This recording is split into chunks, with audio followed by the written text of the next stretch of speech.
दोस्तों, आज मैं आपको जो कहानी सुनाने जा रही हूँ, ये कहानी है सिंड्रेला के जादुई गाउन की।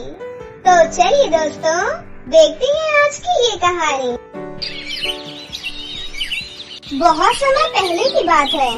सोनपुर नाम के एक गांव में कल्याणी देवी अपनी पोती सिंड्रेला के साथ रहती थी। सिंड्रेला जब सिर्फ 6 महीने की थी, तभी उसके माता पिता की मृत्यु हो गई थी। माता पिता की मृत्यु के बाद कल्याणी देवी ही उसकी माँ और पिता दोनों थी। कल्याणी देवी अपनी पोती सिंड्रेला पर जान छिड़कती थी और सिंड्रेला भी अपनी दादी माँ से बहुत प्यार करती थी। बचपन से ही सिंड्रेला दिखने में बहुत खूबसूरत थी। बालों का रंग सुनहरा, रंग गोरा और आंखें तो बिल्कुल झील की तरह थी। घर चलाने के लिए और अपनी पोती का पेट पालने के लिए कल्याणी देवी लोगों के घरों में झाड़ू पोछा लगाने का काम किया करती थी। अब सिंड्रेला बड़ी हो चुकी थी, इसलिए कल्याणी देवी को उसकी शादी की चिंता सताने लगी थी। वो अक्सर मन में एक ही बात सोचा करती थी, पोती जवान हो गई है, उसकी शादी की उम्र निकली जा रही है, पता नहीं उसकी शादी मैं कब करवा पाऊंगी। गरीबी के कारण कोई शादी के लिए हाँ ही नहीं करता है। हे माता रानी, मेरी बच्ची के लिए कोई पढ़ा लिखा और समझदार लड़का भेज दो, उसके अच्छे घर में शादी करवा दो भगवान। तभी वहाँ पर सिंड्रेला आती है और अपनी दादी माँ से कहती है, दादी माँ, आपको पता है हमारे पड़ोस वाली प्रिया है ना, अगले महीने उसकी शादी होने वाली है। अभी तो वो मुझसे भी छोटी है और उसके घर वाले उसकी शादी करवा रहे हैं। मुझे तो बहुत हंसी आ रही है।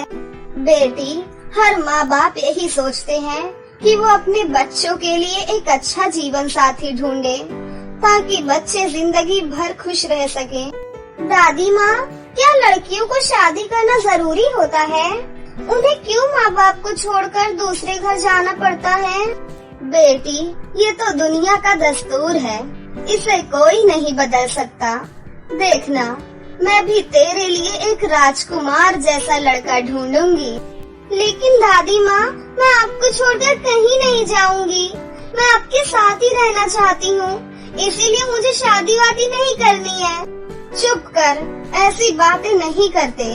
लड़कियों को शादी करके दूसरे घर जाना ही पड़ता है बेटी। मुझसे शादी वादी की बात मत किया करो दादी माँ। इतना कहकर सिंड्रेला घर के अंदर चली जाती है और खाना खाकर सो जाती है। सिंड्रेला को सोता हुआ देख कल्याणी देवी सोचती है, कितनी मासूम है मेरी बच्ची, इसको दुनियादारी के बारे में तो कुछ भी नहीं पता है। हे माता रानी, कोई तो रास्ता दिखाओ, मेरी बच्ची के लिए कोई राजकुमार को भेज दो माता रानी। इतना कहकर कल्याणी देवी भी सो जाती है। फिर अगले ही दिन शहर से एक करण नाम का लड़का गांव घूमने आता है। करण शहर में पला बढ़ा 25 साल का एक नौजवान लड़का था। वो दिखने में भी बहुत खूबसूरत था, साथ ही दिल का भी बहुत अच्छा था। उसने हमेशा से शहर की भीड़ भाड़ वाली जिंदगी ही देखी थी, इसलिए गांव की सुंदरता और शांति देखने आया था। वो जैसे ही गांव में आता है, उससे सबसे पहले कल्याणी देवी दिखती हैं। वो कल्याणी देवी से कहता है, नमस्ते दादी माँ। खुश रहो बेटा, कौन हो तुम? मैंने तो तुम्हें नहीं पहचाना। दादी माँ, मैं गांव घूमने आया हूँ, मैं शहर से आया हूँ।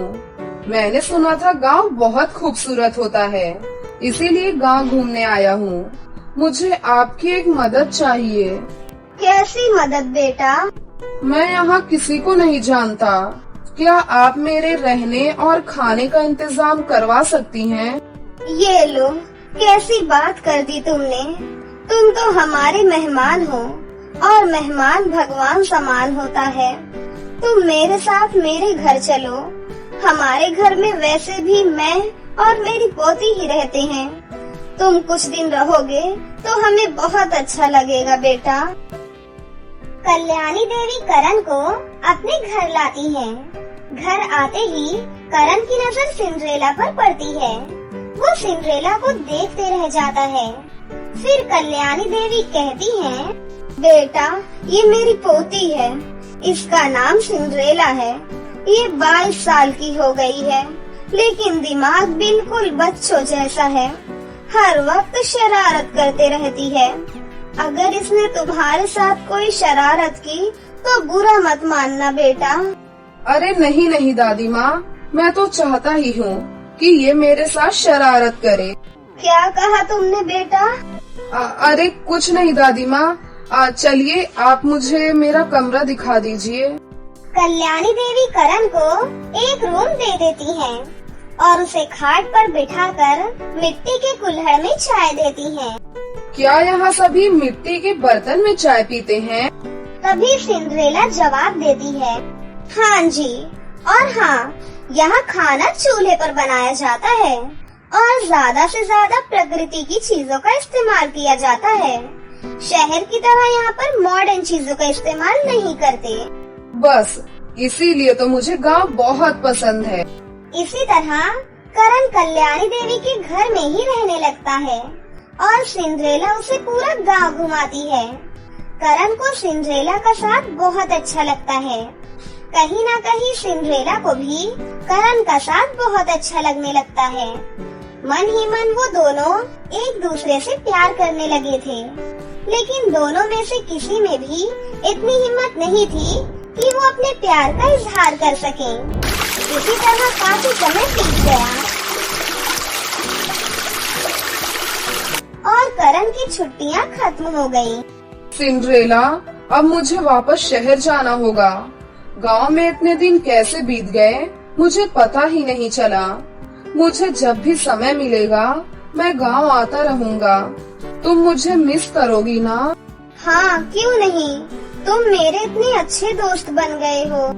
ऐसा कहकर सिंड्रेला थोड़ी उदास हो जाती है।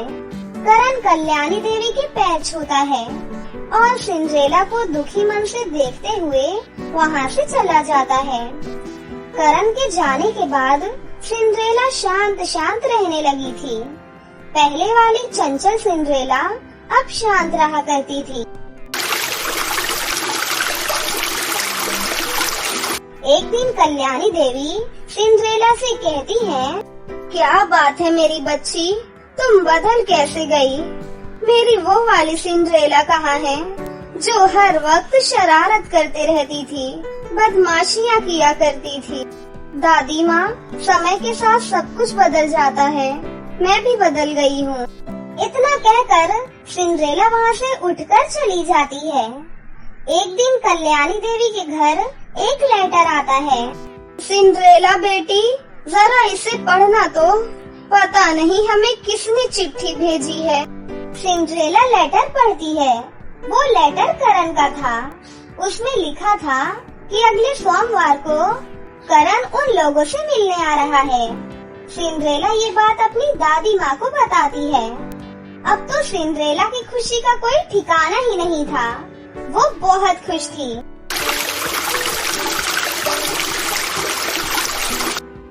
फिर सोमवार को करण उन लोगों से मिलने आता है। दोनों एक दूसरे से मिलकर बहुत खुश होते हैं। इस बार वो दोनों अपने प्यार का इजहार कर देते हैं। सिंड्रेला, ये 1 महीना मैंने तुम्हारे बगैर कैसे गुजारा है, ये सिर्फ मैं ही जानता हूँ। मैंने भी तुम्हें बहुत मिस किया। अब तुम मुझे छोड़कर कभी नहीं जाओगे ना? मुझे जाना तो पड़ेगा, लेकिन तुम चिंता मत करो। इस बार मैं जब भी आऊँगा सीधा बारात लेकर आऊँगा। सिंड्रेला बहुत खुश हो जाती है। फिर कुछ दिन रहकर करण वापस चला जाता है। दूसरी तरफ कल्याणी देवी को सिंड्रेला और करण के प्यार के बारे में कुछ नहीं पता था। इस बात से अनजान वो सिंड्रेला के लिए एक अच्छा रिश्ता ढूंढ रही थी। गांव के सरपंच का बेटा सिंड्रेला की खूबसूरती का दीवाना था। उसको सिंड्रेला से प्यार नहीं था, सिर्फ उसकी खूबसूरती से प्यार था। इसलिए वो कल्याणी देवी से सिंड्रेला का हाथ मांगता है। कल्याणी देवी तो बहुत ही ज्यादा खुश हो जाती हैं। अरे वाह, मेरी पोती के लिए सरपंच के बेटे का रिश्ता आया है। मेरे लिए इससे अच्छी बात और क्या हो सकती है। मैं अभी ये खुशी की बात सिंड्रेला को बता कर आती हूँ। कल्याणी देवी सिंड्रेला के पास जाती है और उसे सारी बात बताती है। सारी बात जानकर सिंड्रेला के पैरों तले जमीन खिसक जाती है, क्योंकि वो सरपंच के बेटे को अच्छे से जानती थी। नहीं दादी माँ, मैं सरपंच के बेटे से शादी नहीं करूँगी। वो बिल्कुल अच्छा लड़का नहीं है। हमारे स्कूल के बाहर वो लड़कियों को छेड़ता था। कल्याणी देवी को लगता है कि सिंड्रेला शादी नहीं करना चाहती, इसलिए वो ऐसा बोल रही है। तुम पागल हो गई हो क्या? तुम्हारे दिमाग में जो आ रहा है तुम बके जा रही हो। तुम्हारी शादी सरपंच के बेटे से ही होगी और अगले हफ्ते ही होगी। इतना कहकर कल्याणी देवी चली जाती है। सिंड्रेला को कुछ समझ में नहीं आता कि अब वो क्या करे। वो करण को चिट्ठी लिखती है। उस चिट्ठी में सिंड्रेला सब कुछ लिखती है और उसे डाकघर में दे आती है।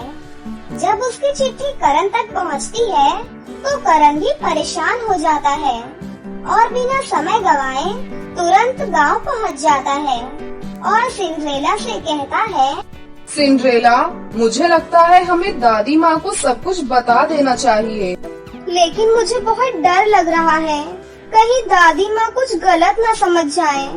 करण, मैं सरपंच के बेटे से शादी नहीं कर सकती। तुम चिंता मत करो सिंड्रेला, हम दादी माँ को समझाएंगे और मुझे यकीन है वो हमारी बातों पर जरूर यकीन करेंगी। करण सरपंच के बेटे पर नजर रखने लगता है और उसकी सारी बुरी आदतों को अपने मोबाइल के कैमरे में सबूत इकट्ठा करता है और सारे प्रूफ के साथ कल्याणी देवी से बात करने जाता है। दादी माँ, मैं आपसे बहुत बड़ी बात कहने जा रहा हूँ। मैं और सिंड्रेला एक दूसरे से बहुत प्यार करते हैं। सिंड्रेला सरपंच के बेटे से शादी नहीं करना चाहती। क्या कहा तुमने? अरे तुम दोनों की बुद्धि भ्रष्ट हो गई है क्या? अगर सरपंच जी को ये बात पता चली तो वो तुम दोनों को गोली मार देंगे। फिर करण उन्हें सरपंच के बेटे की सारी करतूत अपने मोबाइल में दिखाता है। कल्याणी देवी ये देखने के बाद, बेटा, मुझसे बहुत बड़ी भूल हो गई है। सरपंच जी बहुत खतरनाक है। अगर उन्हें इन सब के बारे में कुछ पता चला तो वो हम तीनों को गोली मार देंगे। हम तीनों यहाँ से भाग जाएंगे दादी, किसी को कुछ नहीं पता चलेगा।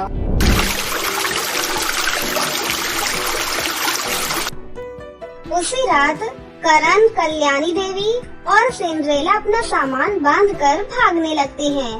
लेकिन तभी सरपंच के कुछ आदमी उन्हें देख लेते हैं और उन्हें पकड़ लेते हैं और एक कमरे में कैद कर देते हैं। हम तो और ज्यादा फंस गए। कल सुबह तक सरपंच को सब कुछ पता चल जाएगा और वो हम तीनों को मार डालेगा। हे माता रानी, अब आप ही हमारी मदद कीजिए। मैं अपनी पोती को गलत हाथ में नहीं जाने दे सकती। मैं उसके बारे में कुछ नहीं जानती थी, इसलिए मैंने उससे शादी के लिए हाँ की थी। माता रानी, मेरी बच्ची को बचा लीजिए, उसके प्यार को बचा लीजिए। तभी वहाँ पर एक तेज रोशनी होती है और एक जादुई गाउन प्रकट होता है।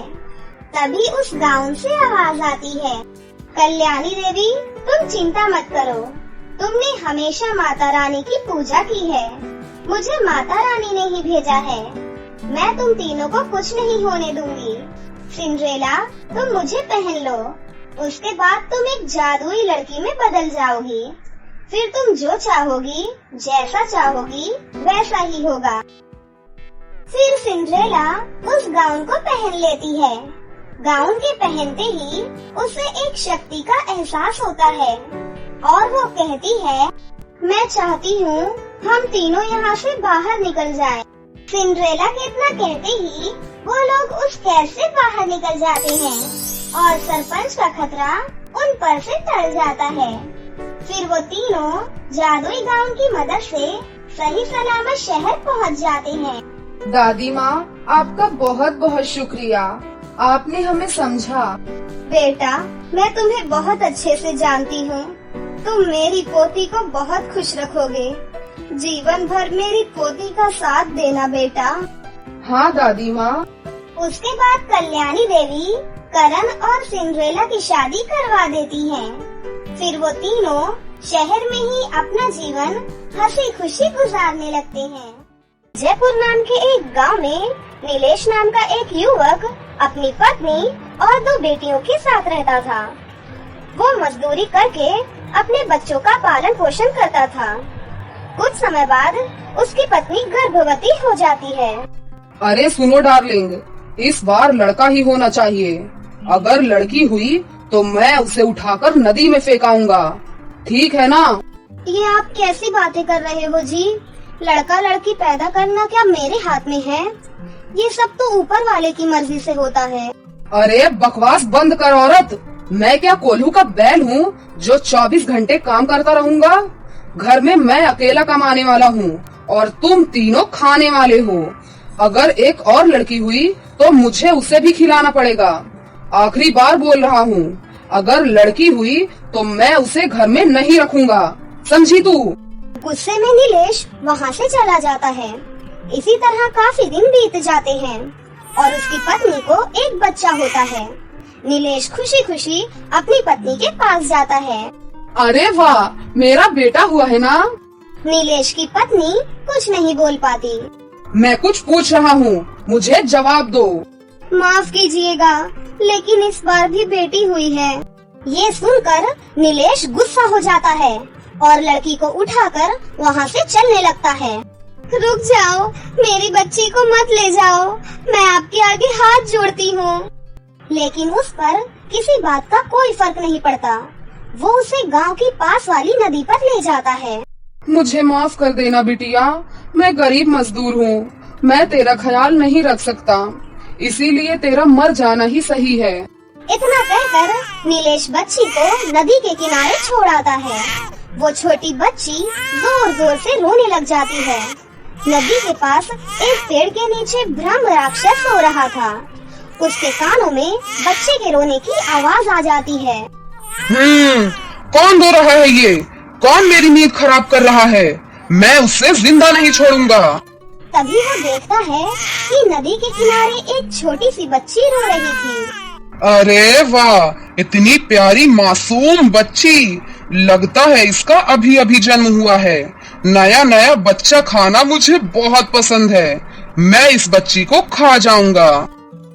ब्रह्म राक्षस उस बच्ची को उठा लेता है। तभी वहाँ पर सिंड्रेला परी आ जाती है। परी अपने जादू से राक्षस के हाथों से उस बच्ची को छीन लेती है। दुष्ट राक्षस, तेरी इतनी हिम्मत कि तू इस मासूम सी बच्ची को खाने की सोच रहा है? अरे इस बच्ची ने ठीक से इस दुनिया में कदम तक नहीं रखा और तू है कि इसे खाने की सोच रहा है? इसके माँ बाप तो इसे यहाँ मरने के लिए छोड़ गए हैं। अगर मैं इसे खा जाऊंगा तो इसमें बुराई ही क्या है? मैं इसके माता पिता को ढूंढकर उन्हें सजा जरूर दूंगी, लेकिन इस मासूम को तुझे कभी नहीं खाने दूंगी। मेरे रास्ते से हट जा परी, नहीं तो तू बेवजह मारी जाएगी। अगर तेरे में हिम्मत है तो मुझसे इस बच्ची को छीन कर दिखा। इतना कहकर परी बच्ची को लेकर वहाँ से गायब हो जाती है। कहाँ गई परी? आज तूने मेरा भोजन मुझसे छीन कर ठीक नहीं किया। आज नहीं तो कल मैं तुझे ढूंढ ही लूंगा और उस बच्ची के साथ साथ तुझे भी मारकर खा जाऊंगा। सिंड्रेला परी उस बच्ची को लेकर उसी के गांव में पहुंच जाती है। वहां बहुत सारे लोगों से वो उसके माता पिता के बारे में पता करती है, लेकिन सभी उसे मना कर देते हैं। परी बच्ची को लेकर अपने परीलोक चली जाती है। अरे सिंड्रेला परी, ये तुम किसका बच्चा लेकर आई हो? सिंड्रेला परी रानी परी को वो सारी बातें बताती है। तुम बहुत ही अच्छी और नेक दिल की परी हो, मुझे तुम पर गर्व है, लेकिन तुम इस बच्ची को यहाँ परीलोक में नहीं रख सकती। तुम्हें तो पता है परीलोक का वातावरण इंसानों के लिए सही नहीं है। अगर तुमने इस बच्ची को ज्यादा देर यहाँ रखा तो ये बच्ची मर सकती है। रानी परी, आप ही बताइए मैं क्या करूँ? किसके पास छोड़कर आऊँ इसे? तुम इसके माता पिता का पता लगाओ। अगर नहीं मिलते तो तुम इस बच्ची को किसी अनाथ आश्रम में छोड़ आना। वहाँ पर इसका बहुत अच्छे से ख्याल रखा जाएगा। सिंड्रेला परी वहाँ से चली जाती है। नहीं, मैं इस बच्ची को अनाथ आश्रम में नहीं छोड़ूंगी। कितनी मासूम सी बच्ची है। अगर इसके माँ बाप मुझे नहीं मिले तो इस बच्ची को मैं पालूंगी और मैं ही इसकी यशोदा की तरह माँ बनूंगी। उसके बाद सिंड्रेला परी एक आम लड़की का भेष बना लेती है और उसी के गांव में रहने लग जाती है। वो बच्ची का नाम प्रथा रखती है और प्रथा की हर ख्वाहिशें पूरी करती है और बहुत अच्छे से उसका पालन पोषण करती है। अब प्रथा धीरे धीरे बड़ी हो गई थी और एक अच्छे स्कूल में पढ़ने लगी थी। वहीं दूसरी तरफ ब्रह्म राक्षस उसी दिन से सिंड्रेला परी और उसकी बच्ची को ढूंढ रहा था। मैं अपना बदला जरूर लूंगा और तुझे ढूंढ कर तड़पा तड़पा कर मार डालूंगा। एक दिन सिंड्रेला परी अपने परिलोक लौट रही थी। तभी ब्रह्म राक्षस उसे देख लेता है और सिंड्रेला परी का पीछा करता है। परी धरती पर आकर आम इंसान का रूप ले लेती है और चुपचाप अपने घर पर चली जाती है। राक्षस भी उसका पीछा करता है। मेरा प्यारा बच्चा, ये देखो मैं तुम्हारे लिए कितनी सारी चॉकलेट्स लेकर आई हूँ। वाह माँ, आप दुनिया की सबसे अच्छी माँ हो। आप मेरी सारी इच्छाएं पूरी करती हो। अच्छा, तो ये परी यहाँ छुप कर बैठी है। मेरी नजरों से कोई नहीं बच सकता। एक दिन सिंड्रेला अपने घर से परीलोक को जाती है।